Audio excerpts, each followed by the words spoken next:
ನಮಸ್ಕಾರ ಸ್ನೇಹಿತರೆ. ಇದೀಗ ಬಂದ ಸುದ್ದಿ ನಿಮ್ಮೆಲ್ಲರಿಗೂ ತಿಳಿದಿರುವಂತೆ ರೇಣುಕಾಸ್ವಾಮಿ ಕೊಲೆ ಪ್ರಕರಣದಲ್ಲಿ ಸಿಲುಕಿ ಹಾಕಿಕೊಂಡಿರ್ತಕ್ಕಂಥ ಡಿ ಬಾಸ್ ದರ್ಶನ್ ತುಗುದೀಪ್ ಅವರಿಗೆ ಈ ವಿಷಯ ಗೊತ್ತಾದರೆ ಖಂಡಿತ ಸ್ವಲ್ಪ ನಿರಾಳ ಆಗ್ಬೋದೇನೋ. ಅವ್ರಿಗಂತೂ ಒಂದು ದೊಡ್ಡ ಆಘಾತನೇ ಆಗುವಂಥ ಒಂದು ಸಂದರ್ಭ. ಮೀಡಿಯಾಗಳಲ್ಲಿ ಹರಿದಾಡ್ತಾ ಇರ್ತಕ್ಕಂಥ ಈಗಿನ ಹೊಸ ವಿಷಯ ಏನಪ್ಪ ಅಂದರೆ, ತಮ್ಮ ಮೂಳೆ ಇಲ್ಲದ ನಾಲಿಗೆಯಿಂದ ಬಾಯಿಗೆ ಬಂದಂತೆ ಜಾತಿ ನಿಂದನೆ, ಕೆಟ್ಟ ಬೈಗುಳ ಬಳಕೆ ಹಾಗೂ ಕೊಲೆ ಬೆದರಿಕೆಯ ಆಡಿಯೋ ವಿಡಿಯೋದಿಂದ ಯಾರು ಇವತ್ತು ತುಂಬ ಸುದ್ದಿಯಲ್ಲಿದ್ದಾರೆ. ಆದಾಗ್ಯೂ ಅರೆಸ್ಟ್ ಆಗಿ ಪೊಲೀಸ್ ಎನ್ಕ್ವೈರಿಯಲ್ಲಿ ಯಾರು ಸಿಕ್ಕಿ ಹಾಕಿಕೊಂಡಿದ್ದಾರೆ ಗೊತ್ತಾಯ್ತಲ್ಲ ಯಾರು ಅಂತ. ಅವರೇ ನಮ್ಮ ರಾಜರಾಜೇಶ್ವರಿ ನಗರದ MLA ಆದಂಥ ಸಿನಿಮಾ ನಿರ್ಮಾಪಕರು, ಹಂಚಿಕೆದಾರರಾದಂಥ ಮುನಿರತ್ನರವರು ಕೂಡ ಈ ರೇಣುಕಾಸ್ವಾಮಿಯ ಕೊಲೆ ಸಂಚು ಹಾಗೂ ಪಿತೂರಿ ಕೆಲಸದಲ್ಲಿ ಭಾಗಿಯಾಗಿದ್ದಾರೆ ಅಂತ ಈಗ ಹೇಳ್ತಾ ಇದ್ದಾರೆ. ಅವರ ತಂಗಿಯ ಮಗನಾದ ದೀಪಕ್, ನಿಮ್ಗೆ ಯಾರಿಗೂ ಗೊತ್ತಿರಲಿಕ್ಕಿಲ್ಲ, ರೇಣುಕಾಸ್ವಾಮಿ ಕೊಲೆ ಆರೋಪದಲ್ಲಿ 17 ಜನ ಏನು ಅರೆಸ್ಟ್ ಆಗಿದ್ದಾರೆ, ಅದರಲ್ಲಿ ಪ್ರಮುಖವಾಗಿ 13ನೇ ಆರೋಪಿಯಾಗಿರ್ತಕ್ಕಂಥ A13 ಈ ವ್ಯಕ್ತಿ ಯಾರಿಗೂ ಇಲ್ಲಿವರೆಗೂ ಸಂಶಯ ಇಲ್ಲದೆ ಆರೋಪಿ ಸ್ಥಾನದಲ್ಲಿದ್ದಾರೆ ಅಂತ ಗೊತ್ತೇ ಇರಲಿಲ್ಲ. ಆದಾಗ್ಯೂ ರೇಣುಕಾಸ್ವಾಮಿ ಕೊಲೆ ಆರೋಪದಲ್ಲಿ ಜೈಲು ಪಾಲಾಗಿರುವ ಆರೋಪಿಗಳಲ್ಲಿ ಒಬ್ಬ ಪ್ರಮುಖ MLAಯ ಸೆಂಟ್ರಲ್ ಮಿನಿಸ್ಟರ್ ಮಗ ಇದ್ದಾನೆ ಅನ್ನೋದು ಯಾರಿಗೂ ಖಾತ್ರಿ ಆಗಿರಲಿಲ್ಲ. ಈಗ ಎಲ್ಲರಿಗೂ ಗೊತ್ತಾಗ್ತಾ ಇದೆ. ಈ ನಡುವೆ ನಿಮಗೆಲ್ಲ ಗೊತ್ತಿರ್ತಕ್ಕಂಥ ವಿಷಯ, ಈಗ ದೀಪಕ್ ಅನ್ನೋನು ಪಟ್ಟಣಗೆರೆಯಲ್ಲಿರುವಂಥ ಮಿಸ್ಟರ್ ಜಯಣ್ಣ ಅವರಿಂದ ಲಾರಿ ಶೆಡ್ಡನ್ನು ಬಾಡಿಗೆ ಅಥವಾ ಲೀಸನ್ನಾಗಿ ಪಡೆದು ಶೆಡ್ನ ಮಾಲೀಕತ್ವವನ್ನು ವಹಿಸಿಕೊಂಡು ಅದರ ನಿರ್ವಹಣೆಯನ್ನು ಮಾಡಿಕೊಂಡು ಬರ್ತಾ ಇದ್ದ ಈತನೇ ಈಗ ದರ್ಶನ್ರವರನ್ನು ಕೊಲೆಯ ರೂವಾರಿ ಬುಲಾವ್ ರೇಣುಕಾಸ್ವಾಮಿಯನ್ನು ಹೊಡೆದು ಕೊಲೆ ಮಾಡಿದ್ದಾರೆ ಎನ್ನಲಾದ ವಿಡಿಯೋ ಸಾಕ್ಷಿಯನ್ನು ಅವನು ಒಂದು ವಿಡಿಯೋನ ಮಾಡ್ಕೊಂಡಿರ್ತಾನೆ. ಅವನು ಕೂಡ ರೇಣುಕಾಸ್ವಾಮಿಗೆ ಹೊಡೆದು ಹಲ್ಲೆ ಮಾಡಿದ್ರೂ ಕೂಡ ಆ ವಿಡಿಯೋ ಬಿಟ್ಟು ದರ್ಶನ್ ಅವರು ಏನು ಅವರ ಫ್ರೆಂಡ್ಸ್ ಜೊತೆ ಹಲ್ಲೆ ಮಾಡಿದ್ದಾರೆ ಆ ಒಂದು ಚಿಕ್ಕ ವಿಡಿಯೋವನ್ನು ಸಾಕ್ಷಿಯನ್ನಾಗಿಟ್ಕೊಂಡು ತಮ್ಮ ಮಾವರಾದಂಥ ಮುನಿರತ್ನರವರಿಗೆ ತಿಳಿಸಿರ್ತಾರೆ. ಈ ರೀತಿ ಒಂದು ಘಟನೆ ಆಗಿಬಿಟ್ಟಿದೆ, ಅದರಲ್ಲಿ ನಾನು ಪ್ರಮುಖ ರೂವಾರಿ, ನನ್ನ ಹತ್ರ ಈ ಥರ ಒಂದು ವಿಡಿಯೋ ಇದೆ, ಹಾಗಾಗಿ ಇದನ್ನು ಇಟ್ಕೊಂಡು ನಾವೇನಾದರೂ ಕುತಂತ್ರವನ್ನು ಮಾಡಬೇಕಾಗಿದೆ ಅಂತ ಆ ದೀಪಕ್ ಕಲಿಸ್ಕೊಡ್ತಾನೆ ಅಂತ ಹೇಳ್ತಾ ಇದ್ದಾರೆ.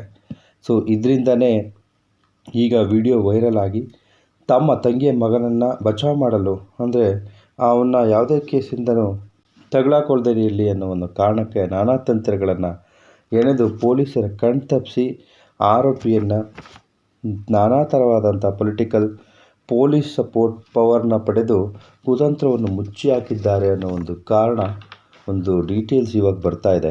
ಇನ್ನು ಎಂತೆಂಥ ಕುತಂತ್ರಗಳನ್ನು ನೋಡಬೇಕಾಗಿದೆಯೋ ಗೊತ್ತಿಲ್ಲ. ಆರೋಪಿ ಸ್ಥಾನದಲ್ಲಿರ್ತಕ್ಕಂಥ 13ನೇ A13 ಕುತಂತ್ರಿ ಈ ದೀಪಕ್ ಅನ್ನೋನು ಮತ್ತು ಅವನ ಸಂಗಡಿಗರು ಮತ್ತು ಮುನಿರತ್ನರವರು ಮುಂದಿನ ದಿನಗಳಲ್ಲಿ ಯಾವ್ಯಾವ ರೀತಿಯ ಕಾನೂನಿನ ಬಲೆಯಲ್ಲಿ ಸುಳಿಯೊಳಗೆ ಸಿಕ್ಕಿ ಹಾಕ್ಕೊಳ್ತಾರೆ ಅನ್ನೋದನ್ನು ಕಾದು ನೋಡಬೇಕಾಗಿದೆ.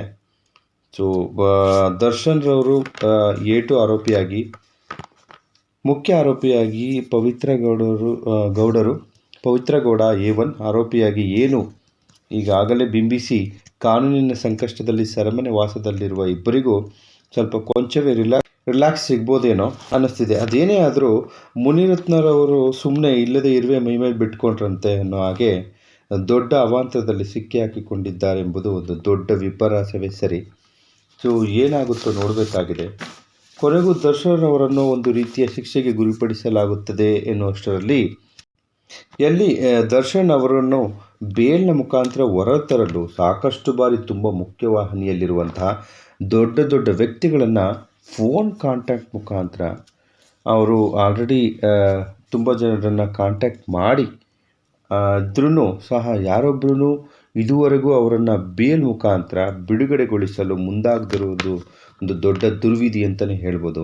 ಎಂತೆಂಥ ಪ್ರಕರಣಗಳಲ್ಲಿ ಕಾನೂನಿನ ಬಲೆ ತಗುಲಿ ತುಂಬ ಪ್ರಕರಣಗಳನ್ನ ಮಾಡಿ ಬೇಲಿಂದ ಹೊರಬಂದು ರಾಜಾರೋಷವಾಗಿ ಬದುಕುತ್ತಿರುವಂಥ ಕಿಲಾಡಿ ಕ್ರಿಮಿನಲ್ಗಳ ಮಧ್ಯೆ ಇವರದೊಂದು ದೊಡ್ಡ ಕೇಸ್ ಪ್ರಕರಣ ಮುಗಿಯದ ರಾಮಾಯಣ ಆಗಿದೆ.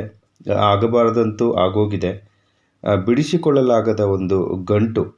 ಇದರ ಮಧ್ಯೆ ನಮ್ಮ ಮುಖ್ಯ ಚಾನಲ್ಗಳು, ಟಿ ವಿ ಚಾನಲ್ಗಳಂತೂ ಒಂದು ದೊಡ್ಡ ಅಬ್ಬರವನ್ನೇ ಸೃಷ್ಟಿಸಿ ಮುಗಿಯದ ರಾಮಾಯಣ ಕಥೆಯನ್ನಾಗಿ ಮಾಡಿ ಹೊರಟಿದ್ದಾರೆ. ದಿನ ಬೆಳಗಾದರೆ ದೊಡ್ಡ ತಲೆನೋವು.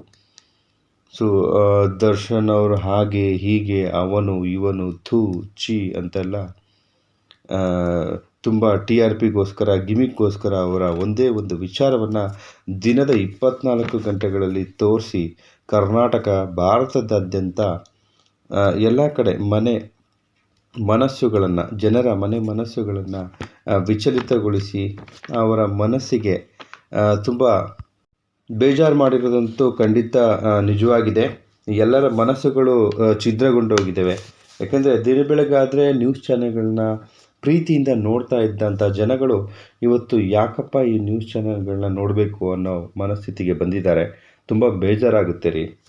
ಬೇರೆ ಎಲ್ಲ ಮುಖ್ಯವಾದ ವಿಚಾರಗಳ ಬಗ್ಗೆ ಬಾಯಿ ಬಿಡದ ವಿಶ್ಲೇಷಣೆ ಮಾಡಿ, ಇನ್ವೆಸ್ಟಿಗೇಟ್ ಮಾಡಿ ತುಂಬ ವಿಚಾರಗಳ ಬಗ್ಗೆ ಹೇಳಬೇಕಾಗಿರುವಂಥ ಈ ನಮ್ಮ ಟಿ ವಿ ಚಾನೆಲ್ಗಳು ಈ ದರ್ಶನ್ ಮತ್ತು ರೇಣುಕಾಸ್ವಾಮಿ ಪವಿತ್ರಗೌಡ ಒಂದು ಕೊಲೆಯ ವಿಚಾರವನ್ನು ಪದೇ ಪದೇ ಸಿಕ್ಕಾಪಟ್ಟೆ ಪ್ರಚಾರ ಮಾಡಿ ತುಂಬ ಗಂಭೀರವಾಗಿ ಈ 24 ಗಂಟೆಯನ್ನು ತೋರಿಸ್ತಾ ಇರೋದು, ಪ್ರಚಾರ ಮಾಡ್ತಾ ಇರ್ತಕ್ಕಂಥದ್ದು ತುಂಬ ವಿಷಾದಕರ ಮತ್ತು ಬೇಜಾರಾಗುವಂಥ ವಿಷಯನೇ ಆಗಿದೆ. ಇವರೆಲ್ಲ ಯಾವಾಗ ಬುದ್ಧಿ ಕಲಿತಾರೋ, ಒಂದು ಜರ್ನಲಿಸಮ್ ಮತ್ತು ಟಿ ವಿ ಚಾನೆಲ್ಗಳು ಹೇಗೆ ಜನರಿಗೆ ತಿಳುವಳಿಕೆಯನ್ನು ನೀಡಿ ಬದಲಾವಣೆಯನ್ನು ತರಬೇಕು ಅನ್ನೋ ಮುಖ್ಯ ಭೂಮಿಕೆಯಲ್ಲಿ ಯೋಚನೆ ಮಾಡದೆ ಬರೀ ವಿಚಾರಗಳನ್ನು ಪ್ರಚಾರ ಮಾಡಿ ನೆಗೆಟಿವ್ ಥಾಟ್ಸ್ನ ಜನರ ಮೈಂಡಲ್ಲಿ ಬರೆಸುವಂಥ ಒಂದು ಕೆಲಸನ ಮಾಡ್ತಾ ಇದ್ದಾರೆ. ಇದು ತುಂಬ ಬೇಜಾರಾಗುವಂಥ ವಿಷಯ. ಇವರೆಲ್ಲ ಬದಲಾಗಬೇಕು. ಈ ಒಂದು ಹೊಸ ಟ್ವಿಸ್ಟ್ ವಿಷಯ ಏನು ಹುಟ್ಟಾಕೊಂಡಿದೆ, ಸೊ ಅದರ ಬಗ್ಗೆ ಕಾನೂನಿಂದ ಹೆಚ್ಚಿನ ತನಿಖೆ ಆಗಬೇಕು. ಮುಂದಿನ ವಿಚಾರಗಳನ್ನು ಮತ್ತು ಇನ್ನೊಂದು ಸ್ವಲ್ಪ ವಿಚಾರಗಳನ್ನ ತಿಳ್ಕೊಂಡು ನಿಮ್ಮ ಮುಂದೆ ಬರ್ತೀನಿ. ಈ ವಿಡಿಯೋದಲ್ಲಿರುವಂಥ ವಿಷಯ ನಿಮಗೆಲ್ಲರಿಗೂ ಇಷ್ಟ ಆಗಿದೆ ಅಂತ ಭಾವಿಸ್ತೀನಿ. ಖಂಡಿತ ಇಷ್ಟ ಆದರೆ ಲೈಕ್ ಮಾಡಿ, ಕಮೆಂಟ್ಸ್ ಮಾಡಿ, ಏನಾದರೂ ಇದ್ದರೆ ತಿಳಿಸ್ಬೇಕಾಗಿ ವಿನಂತಿ. ಧನ್ಯವಾದಗಳು.